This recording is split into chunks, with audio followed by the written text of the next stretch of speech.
Next equation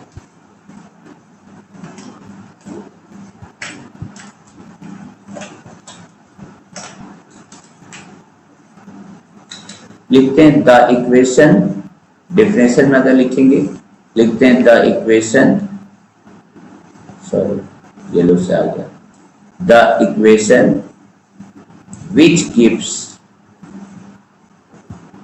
relation, किसके बीच में रिलेशन देता है, विच गिव्स द रिलेशन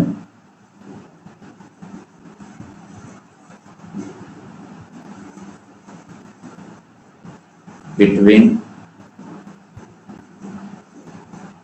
आप लोग इलेक्ट्रोड पोटेंशियल पढ़ चुके हो, electrode potential, electrode potential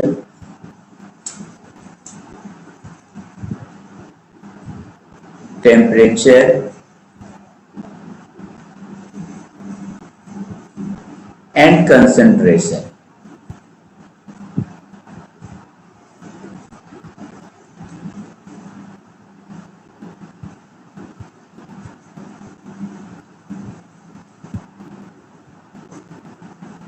is known as, इसी को हम लोग कहते हैं नर्स्ट, एन का उच्चारण नहीं होता, नर्स्ट इक्वेशन।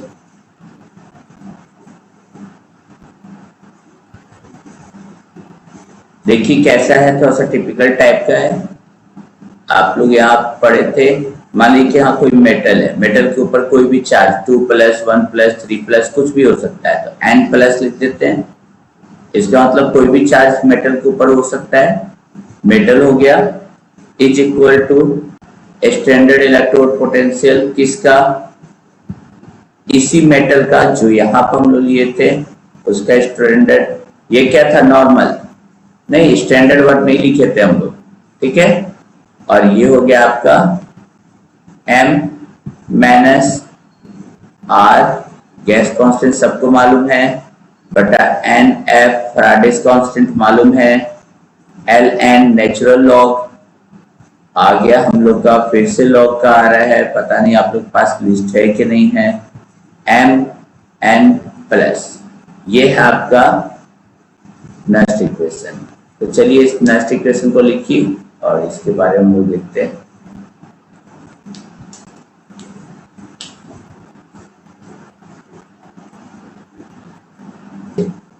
Ln से हम लोग का न्यूमेरिकल नहीं बनेगा, इसको 2.303 करना होगा। यहाँ पर देखो Ln से कभी न्यूमेरिकल नहीं बनता है, तो उसको log बेस 10 करना होगा, log बेस 10 करोगे तो यहाँ 2.303 करना होगा। और आपका ये कंडीशन कैसे हुआ, डेरिवेशन के लिए आप लोग वीडियो जो बना के डालेंगे, डेरिवेशन जो नहीं पढ़ना है उस सारे का डेरिवेशन हम वीडियो डालेंगे, उसको आप लोग देख लेना। अभी वीडियो धीरे धीरे अपलोड हो रहा है, थोड़ा सा कमी है लाइट हो रखा, उसके बाद फिर आप लोग का हो जाएगा। यहाँ बताए Mn+m, ये सबसे पहले इसके ऊपर कोई कैप अप नहीं चढ़ा होगा, that means simple electrode potential कोई भी टेम्परेचर पर, ठीक है। खासकर मतलब ये नॉर्मली निकालना है। स्टैंडर्ड मतलब आपका हो गया, यहाँ प्रेशर 1 बार होगा, ठीक है, टेम्परेचर 298 केल्विन होगा, ठीक है, यहाँ कंसंट्रेशन 1 मोलर होगा। इस टाइप से आपका स्टैंडर्ड कहलाता है। गैस कांस्टेंट का वैल्यू आपको 8.314 रखना है, टेम्परेचर आपका केल्विन में रहेगा, ठीक है।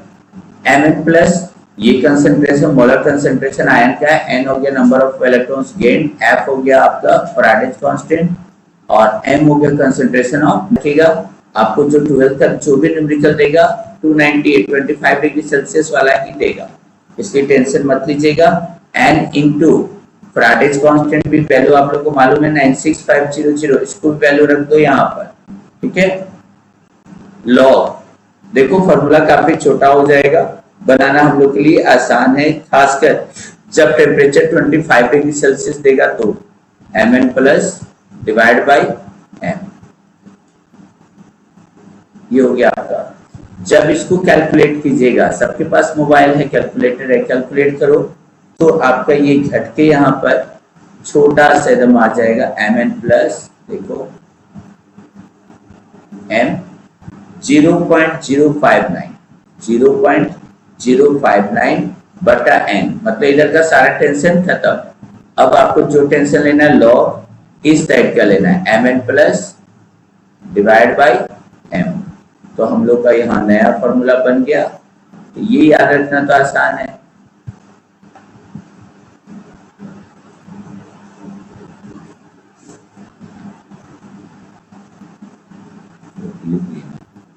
चलते हैं एनसीईआरटी।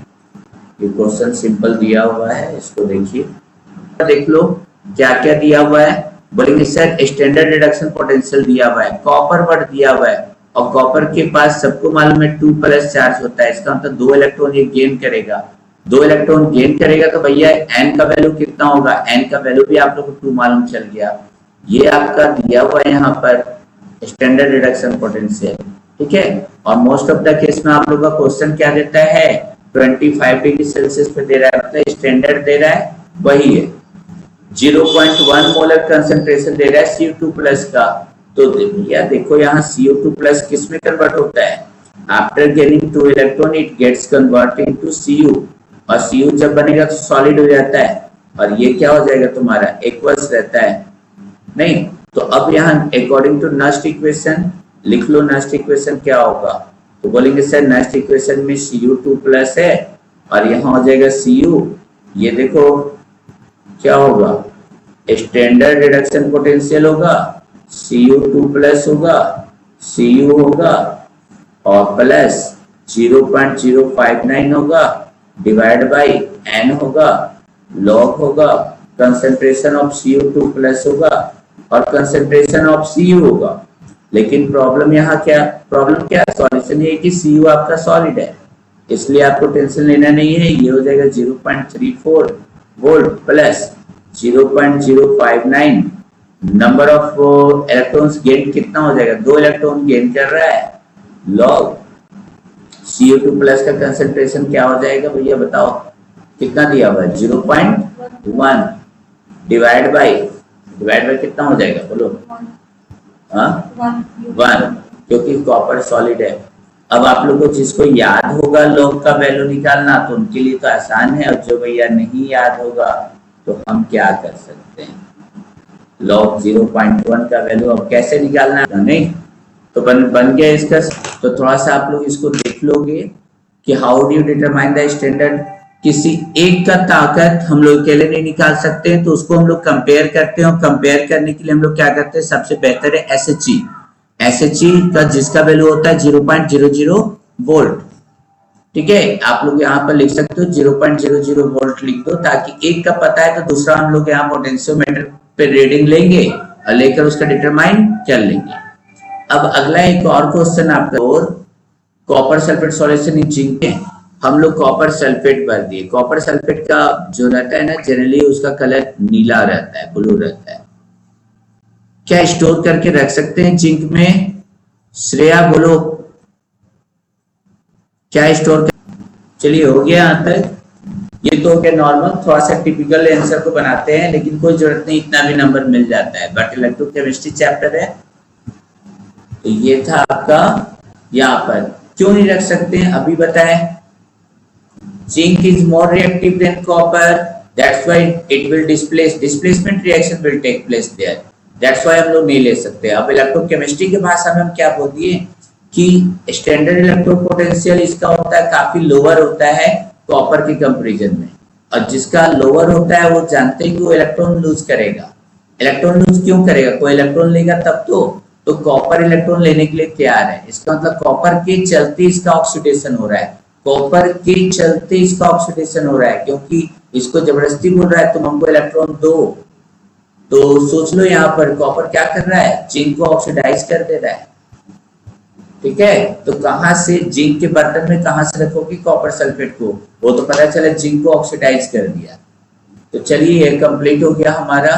क्वेश्चन बोल रहा है कि कंसल्ट टेबल 3.1 हमारे पास तो रहेगा नहीं, तो वहां पर आपको दे देगा 3.1 की जगह आपको दे देगा कि electrochemical consult table of electrochemical series या अकॉर्डिंग टू इलेक्ट्रोकेमिकल सीरीज। आप बताओ कि कौन सा 3 सब्सटेंस है जो आयरन को ऑक्सीडाइज करवा सकता है। आयरन को ऑक्सीडाइज मतलब आयरन से इलेक्ट्रॉन निकलवा सकता है, ऑक्सीडाइज मतलब आयरन का ऑक्सीडेशन करवाना है भैया, उसके अंदर उससे इलेक्ट्रॉन निकलवा सकता है। कौन इलेक्ट्रॉन निकलवा सकता है? जो उससे ज्यादा पावरफुल होगा, जिसका वैल्यू रिडक्शन पोटेंशियल का वैल्यू जिसका ज्यादा होगा। तो ज्यादा वैल्यू किसका होगा? तो पैसा का बड़ा मैजिक आंटी आयरन आया यहाँ पर। इसका मतलब इससे ऊपर जितना भी होगा, निकेल, टीना, लेड, हाइड्रोजन, कॉपर, मरकरी, चांदी, सोना, सब इससे निकलवा सकता है क्या? तो आपको तो तीन ही ना पूछ रहा है, तो यहाँ पर क्या लिखोगे?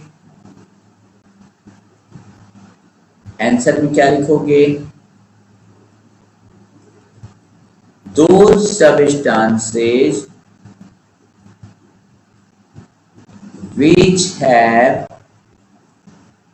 higher, क्या बोलोगे? which have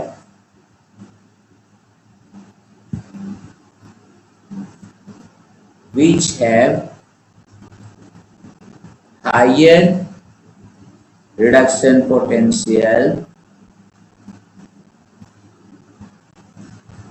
then, किससे हाइयर है जल्दी बताओ? then ferrous ions will easily oxidize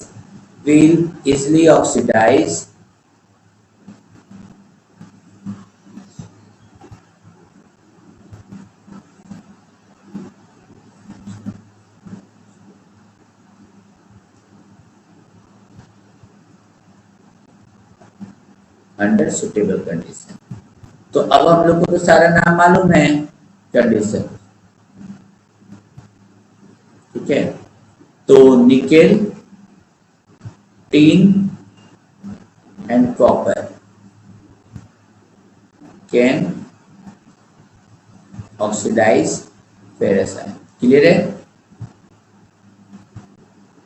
तो चलो ये हो गया हम लोग। थोड़ा सा क्वेश्चन हल्का सा घुमा के ये सब दिया हुआ है एनसीईआरटी का। ये सब क्वेश्चन वगैरह को क्या होता है टीचर लोग कभी बताएंगे नहीं, और यही सब क्वेश्चन आता है एग्जाम में, थोड़ा सा प्रॉब्लम हो जाता है। तो इसको थोड़ा सा पढ़ते रहिए, बनाते रहिए, रिविजन करते रहिए। चलिए अगला टॉपिक लिखिए, कैलकुलेशन ऑफ सेल पोटेंशियल।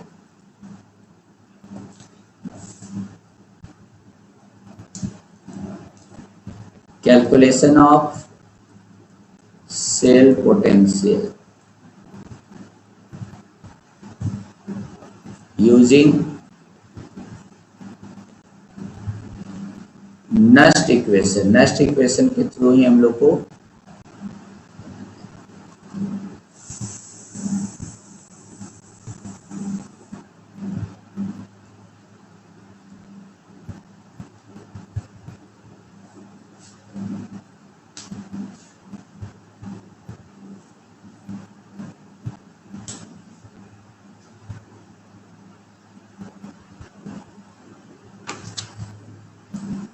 चलो हम लोग इसका सेल पोटेंशियल जो बनाएंगे उसका गैल्वेनिक सेल का हम लोग लेके बनाएंगे, ठीक है? देखते हैं यहां पर हम लोग दो एग्जांपल लेते हैं, कॉपर और जिंक का। सेल पोटेंशियल का फॉर्मूला क्या होता है आकाश? सेल पोटेंशियल का फॉर्मूला क्या होता है? ई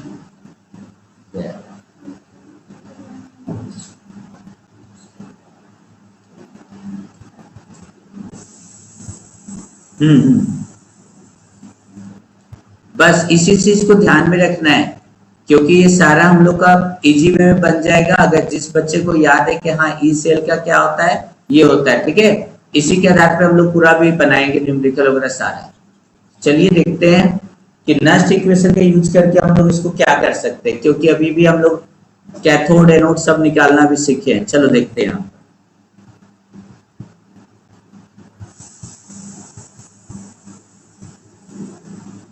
देखो नंबर 1, सबसे पहले हम एग्जांपल लेते हैं कि इसका जिंक और Zn2+ का, ठीक है? ये Zn2+ है मतलब एक्वस होगा, ये सॉलिड होगा, छोड़ दो ये साल्ट ब्रेज लगा। एक सेल दे दिया, बोला इसका आपको नस्ट इक्वेशन का यूज करके इसका सेल पोटेंशियल आपको पता करना है, ठीक है? यही क्वेश्चन दिया हुआ है। इस तरह का इक्वेशन देगा, बोलेगा इसका नेक्स्ट इक्वेशन यूज करके आपको सेल पोटेंशियल आप लोग को मालूम करना है। ठीक है, तो सबको मालूम है सेल पोटेंशियल का फॉर्मूला क्या होता है। सेल पोटेंशियल का अभी फॉर्मूला बताया आकाश। सेल पोटेंशियल का फॉर्मूला क्या होता है? ई कैथोड माइनस ई एनोड। कैथोड पे क्या है तो बोलेंगे सर इधर साइड जो रहता है वो कैथोड को इंडिकेट करता है और इधर साइड जो रहता है वो एनोड को इंडिकेट करता है।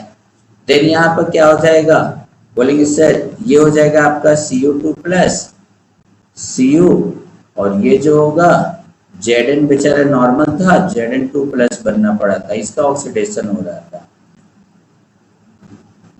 अब हम लोग क्या करते हैं, कॉपर के लिए नेक्स्ट इक्वेशन यूज करेंगे और जिंक के लिए भी नेक्स्ट इक्वेशन यूज करेंगे और दोनों को इस इक्वेशन में हम लोग इक्वेशन 1 में पुट कर देंगे।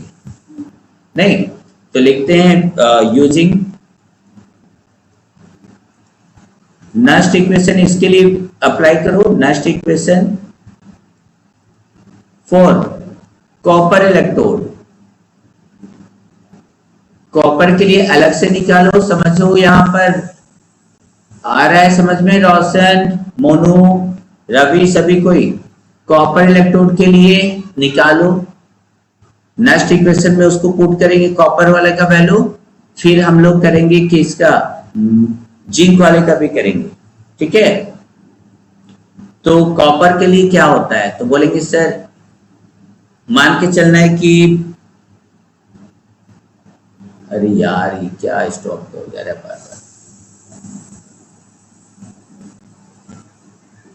देखो आ गया सभी को, क्या किया हम लोग, यहाँ पर हम लोग को सेल पोटेंशियल निकालना था इसका, तो सेल पोटेंशियल का फॉर्मूला होता है ई कैथोड माइनस ई एनोड, लिख दिए यहाँ पर।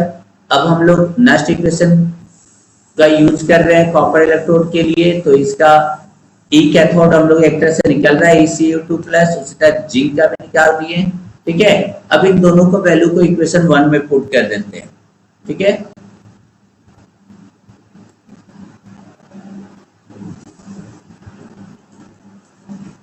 सब्स्टिट्यूटिंग दीज वैल्यूज किस में पुट कर दे हम लोग, इन इक्वेशन 1।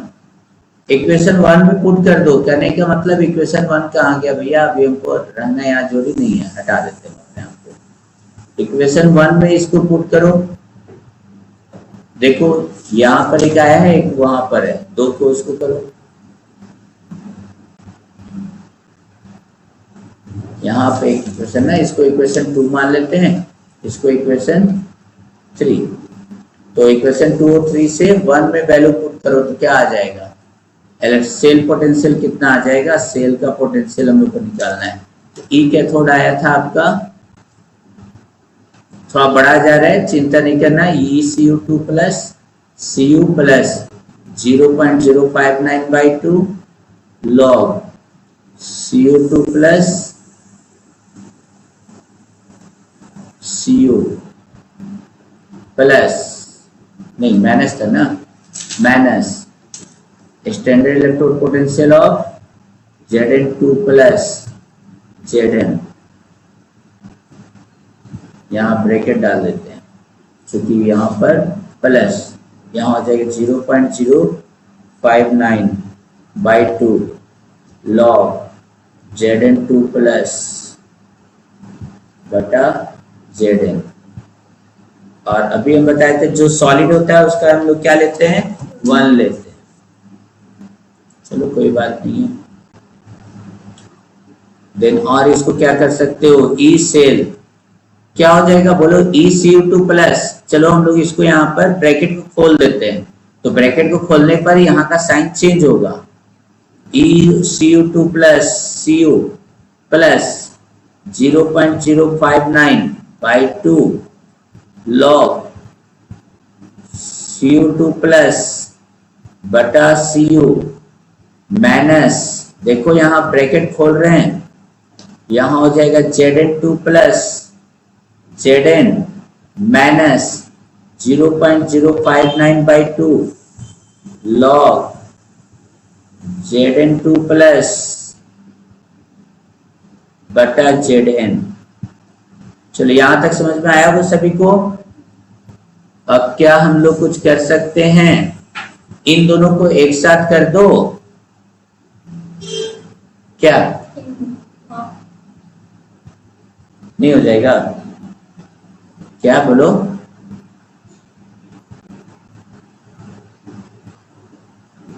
कैसे कट जाएगा यार, अभी नहीं कटेगा, इनटू में ये सेल पोटेंशियल लिखो यहाँ पर, सेल पोटेंशियल ही रहने दो अभी, सेल यहाँ पर, क्योंकि अभी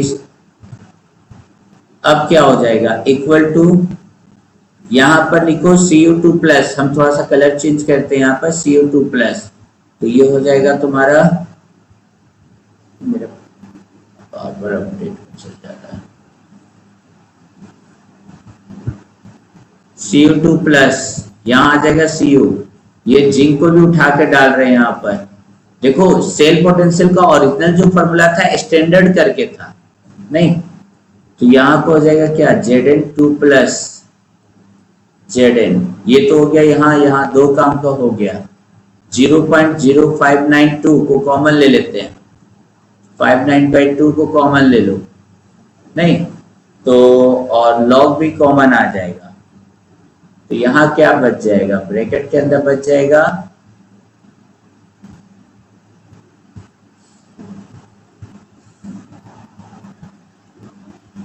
देखोगे एक मिनट, लॉग को भी रहने दो, तो यहां आ जाएगा लॉग CO2 प्लस बटा Cu, यहां हो जाएगा माइनस लॉग, क्या हो जाएगा Zn2 plus log A minus B, क्या होता है formula, log A minus log A minus log B क्या होता है, बोलो जल्दी, log A बाई B। चलो तो हम लोग को यहाँ कुछ कुछ आ रहा है, देखो तो इसको हम लोग लिख देते हैं कि सर ये आपका ओरिजिनल क्या हो गया, स्टैंडर्ड सेल पोटेंशियल आ गया, स्टैंडर्ड आ रहा है, ठीक है, प्लस यहाँ हो गया 0.059, देखो नया फॉर्मूला बनने जा रहा है, इसका डेरिवेशन, तो ये हो जाएगा लॉग इतना बटा इतना, मतलब ये हो जाएगा Cu2 प्लस बटा Cu बटा A बटा B होता है ना, Zn2 प्लस बटा Zn, इतना आया, तो क्या हो जाएगा बोलो, standard cell potential plus 0.059/2 log, ये आ जाएगा आपका A बटा B बटा C बटा D, Cu2 plus Cu into हो जाएगा Zn ऊपर चला जाएगा, Zn2 प्लस, और सबको मालूम है जिंक और कॉपर क्या है, सॉलिड है, तो क्या हो जाएगा, since zinc and copper are solid, और सॉलिड को हम लोग क्या लिखते हैं, 1 solid are solid and are taken as unity, इसको हम लोग लेते हैं 1 टेकन एज यूनिटी, 1 लेते हैं ना, तो जिंक और कॉपर भी 1 हो जाएगा। थोड़ा सा फास्ट पढ़ा है, बता देंगे, कोई दिक्कत नहीं है, टेंशन मत लेना, बताएंगे फिर से एक बार, 0.059/2 नेक्स्ट इक्वेशन लॉग, यहाँ हो जाएगा ये 1, तो यहाँ आ गया Cu2 प्लस Zn2 प्लस, देखो ये हम लोग का फॉर्मूला हम लोग को डिराइव करने में हेल्प करेगा। चलो लिखो यहाँ,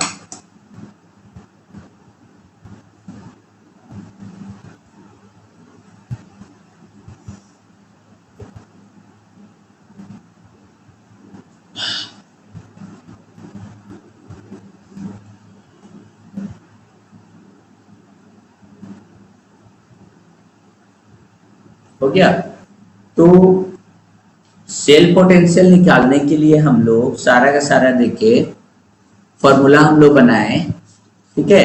सेल पोटेंशियल मतलब ई से हम लोग पूरा का पूरा ये फॉर्मूला इतना सारा बनाए, एग्जाम्पल लेके बनाए। इस पे मैक्सिमम न्यूमेरिकल भी आप लोग का बनेगा। टाइम भी हो रहा है ना, कितने बजे से क्लास है?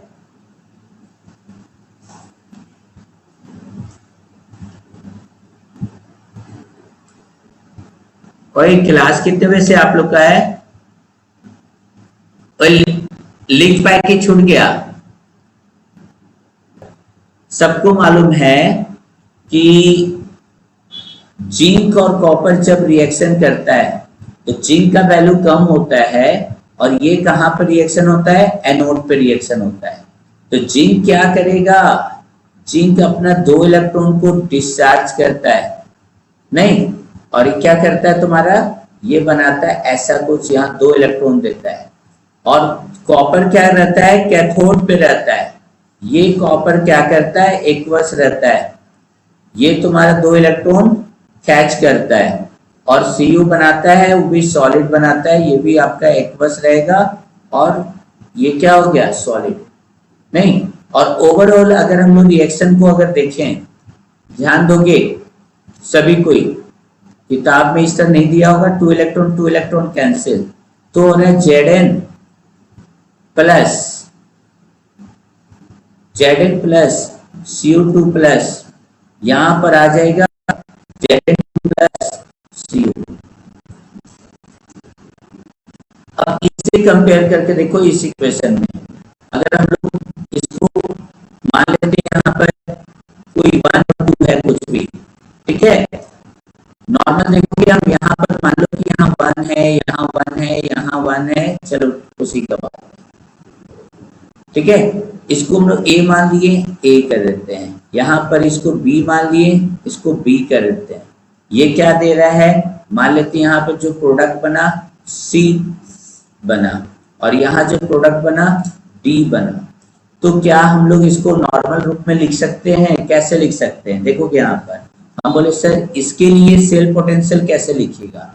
तो देखो इसका सेल पोटेंशियल कैसे लिखोगे? स्टैंडर्ड सेल पोटेंशियल प्लस इसका जब लिखना होगा तो ये हो जाएगा RT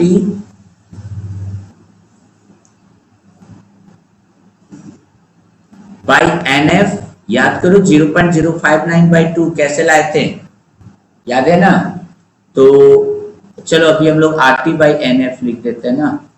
देखो देखोगे बस हो गया तो हम 2 मिनट में छुट्टी कर रहे हैं। 0.059/2 लॉग, बोलेंगे सर यहां पर आ जाओ, ये था Cu2 प्लस। Cu2 प्लस कहाँ है भैया? देखो तो Cu2 प्लस है इस साइड है, नहीं तो Cu2 प्लस और जिंक, देखो दोनों आपका रिएक्टेंट साइड है। ध्यान देना ऊपर में जो दोनों है वो रिएक्टेंट साइड है ना? ये दोनों रिएक्टेंट साइड है Cu2 प्लस और Zn। दैट मीन्स यहाँ पे जो आपका फॉर्मूला बनेगा वो बनेगा A पर पावर A, ठीक है।